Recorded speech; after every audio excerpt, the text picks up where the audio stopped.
Hey, Steve Stine from Guitar Zoom Academy here. Thank you so much for joining me. Today we're going to be talking about improvisation beyond scales. Things to think about further down the line than just which scale you're using or what arpeggio or cage system or something like that, which is all good. We need that stuff, no doubt about it. But there's another way of thinking about things that will get you closer to actually creating the music. And so what I like to do is talk to people about two things I always think about. Number one is what I call the guitar brain. So what the guitar brain is really all of those tools that we think about studying and memorizing and practicing and all those sorts of things, from scales to, again, licks, arpeggios, whatever these things might be, finger exercises, fretboard development, all of those kinds of things, theory, all of that. And again, we need all of these things to some degree. Each person's a little bit different depending on what your goals are, what your experience is, what your interests are going to, determine which ones of these sorts of things are the most important things for you to focus on. One of the biggest things guitar players get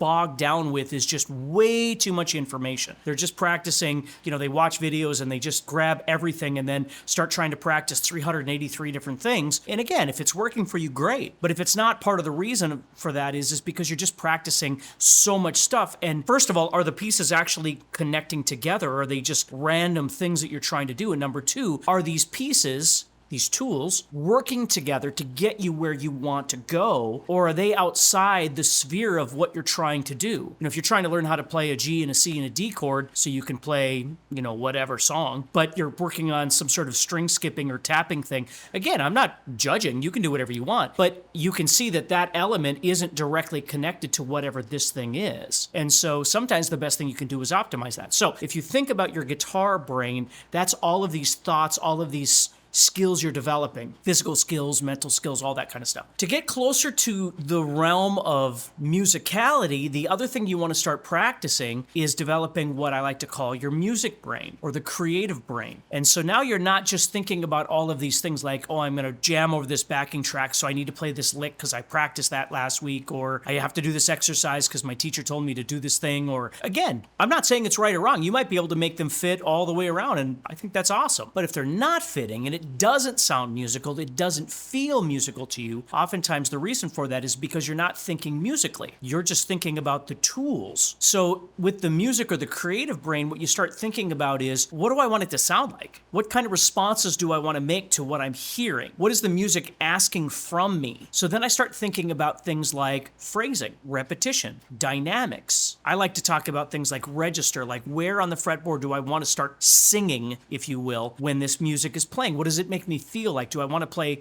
really high and, kind of screechy, or do I want to play a little bit lower and kind of more intimate? I have to think about these things, not just what scale I'm going to choose or what lick I'm going to play or how fast I'm going to play or how many notes of that scale I'm going to play. Again, I'm not saying that that's wrong. What I'm saying is if you never think about things on a musical level or a creative level, you're not going to play things that sound musical and creative. So it's learning to combine these things together, but the problem is most people don't spend near enough time trying to create on that creative level. So, you're practicing your exercises and your scales and whatever it might be, songs that you're playing with your band, and again, this is all great. But if you want to get really good at doing things like improvisation, what you have to do is start kind of narrowing down the scope and then refining what you're trying to do. And what I mean by that is, let's say you're practicing, when you do your fundamental stuff, you're playing in E minor, pentatonic, or something like that, which is G major pentatonic, like that whole conversation. But every time you go to grab a backing track off of YouTube, you grab some weird jazz thing in the key of E flat or A flat or something,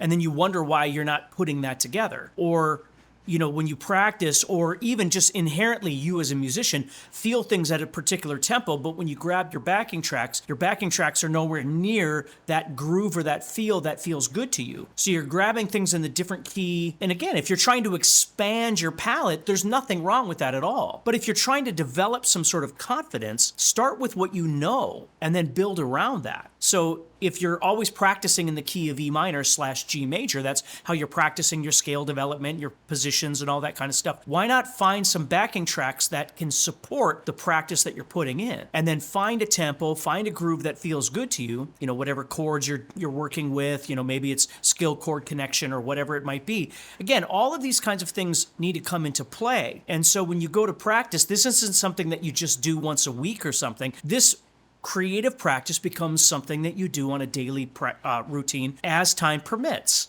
If it's something that's really important to you to learn how to do that, you've got to stop just putting all of your stock into learning more scales and modes and more arpeggios and whatever, and you have to start actually learning how to sing with the instrument. But it's a different mentality. It's not just playing, it's interacting with the music that's being played. Now, you can make choices that are fast or slow or high or low or loud or soft or, more rock or more, that's all entirely up to you. What feels good to you? So it doesn't matter to me. It's just, does it sound real? That's what we're looking for. And so sometimes the answers aren't just in more content, it's crafting the things that you already have and then figure out what's missing and then start adding those things in. That's how I like to think about getting people to the next level in their playing, is not just watch these 15 videos and figure it all out and see if it makes more music, but get assessments of your playing. Like what's actually working and what's not working and what do we need to do to fix that. So start thinking about your guitar brain versus your music brain and what you could do to change that up. Once you get more comfortable with that, then you can start stepping outside those lines a little bit. Maybe you choose a different key or a different tempo or a different groove, or you start adding on a new scale or a different mode or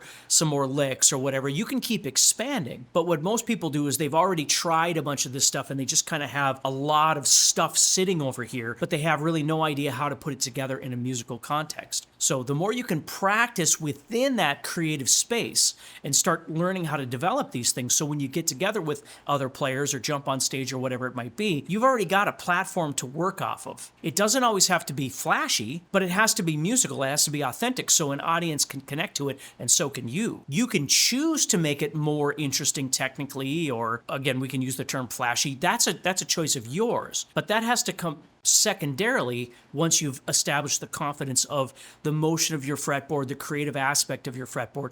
Then you can start making these other smaller decisions on what you want to do specifically to make it more you. You know what I mean? So anyway, hopefully that helps you a little bit. If this is the kind of stuff that you're interested in learning more about and you're just really struggling with how to even put this together and make something happen, you can always come over to guitarzoom.com, check out the Guitar Zoom Academy, have a conversation, see if this is something that would even fit you, and we can go from there. So anyway, take care, stay positive, and of course keep practicing, and I'll talk to you soon, all right?